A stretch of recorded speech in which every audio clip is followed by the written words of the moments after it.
15 क्या है 14 सेंटीमीटर त्रिज्या लेकर एक वर्ग का चौथा पार्ट चतुर्थांश बनाया गया है ओ ए। अगर आप इसको नाम देना चाहें यहाँ इसको नाम दे सकते हैं ओ ए पी बी। ठीक, फिर ए बी को मिलाया और ए बी को व्यास मानकर एक अर्धवर्त बना दिया। आपको छायांकित भाग का अक्षेत्रफल निकालना है। कैसे निकालेंगे भाई? देखिए आप क्या करें, ये ए बी व्यास से ऊपर ऊपर वाला जो हिस्सा है वो एक अर्धवर्त है जिसका व्यास ए बी है। पहले आप ए बी निकाल लें, व्यास निकाल लें। व्यास कैसे निकलेगा? देखिए ये क्या है, अगर हम बात करते हैं ओ ए बी की, ओ ए बी एक समकोण त्रिभुज है। समकोण त्रिभुज ओ ए बी में पाइथागोरस प्रमेय से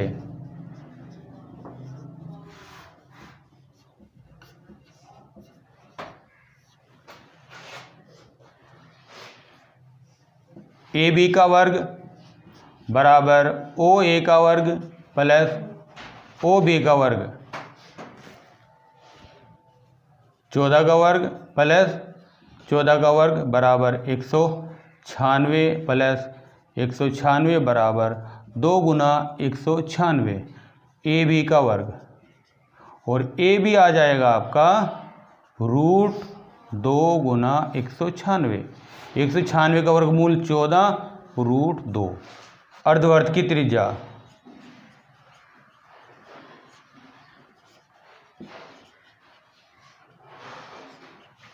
(14√2/2 बराबर 7√2। ठीक, अब पहले अर्धवर्त का क्षेत्रफल निकालें। अर्धवर्त का क्षेत्रफल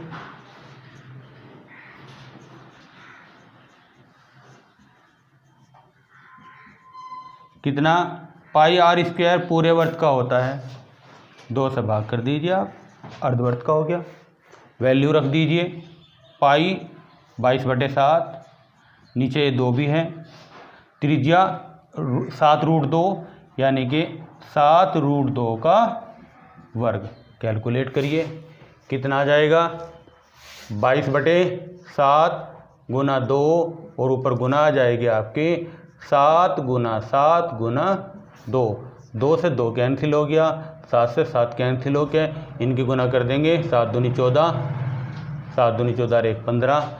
154 सेंटीमीटर किसका? इस अर्धवर्त का क्षेत्रफल आ गया।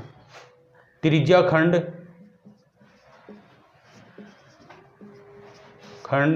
ओ ए पी बी का क्षेत्रफल फॉर्मूला कितना है? θ/360 गुना पाई आर स्क्वायर।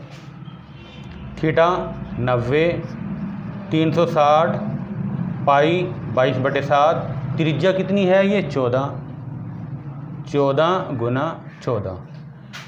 इससे डिवाइड करेंगे 4, 2 से भाग करेंगे 7, 2 आ जाएगा, इस 7 से 7 कैंसिल हो जाएगा और ये आपका 11 आ जाएगा। रिजल्ट क्या आया?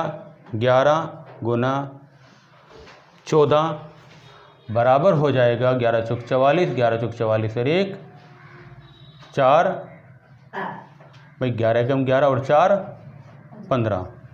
ठीक है, इस सारे का क्षेत्रफल कितना? इस सारे का क्षेत्रफल आपका 154 आ गया। दोबारा देख लीजिए भाई, 90 से करेंगे 4 आ जाएगा, 2 से भाग करेंगे 7, 2 रह गया, इस 2 से भाग कर दिया आपने, 22 को 11 रह गया, तो ये तो इससे कैंसिल हो गया, 11 और 14 रह गया, 11 चौक 44 4, 11 एकम 11 और 4 15। ये सेंटीमीटर स्क्वायर किसका क्षेत्रफल आया? ये इस सारे का क्षेत्रफल आया। अब त्रिभुज का क्षेत्रफल निकाल लीजिए, क्योंकि आपको इसका क्षेत्रफल निकालने के लिए इस त्रिभुज के क्षेत्रफल को माइनस करना होगा। अब त्रिभुज का क्षेत्रफल क्या आएगा? ये आपकी कितनी है? 14 है, और ये कितनी है आपकी? 14√2 है। त्रिभुज ए बी सी का क्षेत्रफल, त्रिभुज ए ओ बी का क्षेत्रफल का क्षेत्रफल कितना? 1/2, आधार कितना? 14 ऊंचाई कितनी 14, ये कैंसिल हो गया 7, 7 चौक 28, 7 एकम 7 और 2 9। छायांकित भाग का क्षेत्रफल, यहाँ थोड़ा सा ध्यान देना, छायांकित भाग का क्षेत्रफल।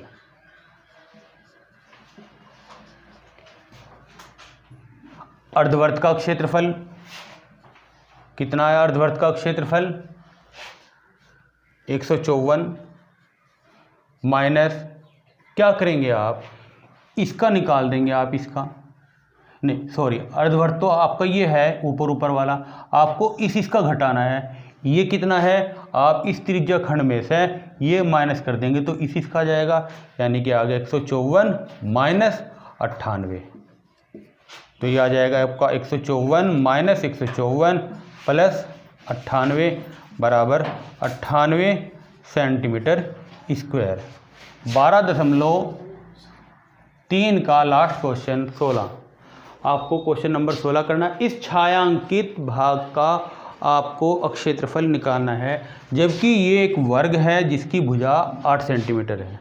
देखिए कैसे करते हैं, आपने इसे नाम दे दिया A B C D, ये आपका P हो गया और ये आपका Q हो गया। पहले आप वर्ग का क्षेत्रफल निकालें, वर्ग का क्षेत्रफल कितना आ जाएगा? भुजा की घात 2, 8 गुना 8 बराबर 64 सेंटीमीटर स्क्वायर। अब आप क्या करें, इसका क्षेत्रफल निकाल लीजिए, त्रिज्या खंड का क्षेत्रफल A B P D का क्षेत्रफल, त्रिज्या खंड A B P D का क्षेत्रफल। ये कोण 90 डिग्री का बना हुआ है, 90 डिवाइड बाई 360 गुना पाई 22/7 गुना त्रिज्या का वर्ग 8 गुना 8। इस हिसाब ने इसको डिवाइड किया 4 मरतबा, इससे इसको डिवाइड कर देंगे 2 मरतबा, तो रिज़ल्ट आ गया आपका 22 गुना 8 गुना 2/7 सेंटीमीटर स्क्वायर। ये किसका आ गया भाई? ये इतने हिस्से का आ गया, A B P और D, छायांकित भाग भी और उसमें ये सम्मिलित भी है। अब अगर हमने वर्ग के क्षेत्रफल में से इसको माइनस कर दिया तो B C D P B का क्षेत्रफल आ जाएगा। तो आपने क्या किया, B P D D C B का क्षेत्रफल, यहाँ लिखना चाहे आप भाग लिख लीजिए, भाग क्षेत्रफल कितना आ जाएगा? वर्ग के क्षेत्रफल मतलब 64 माइनस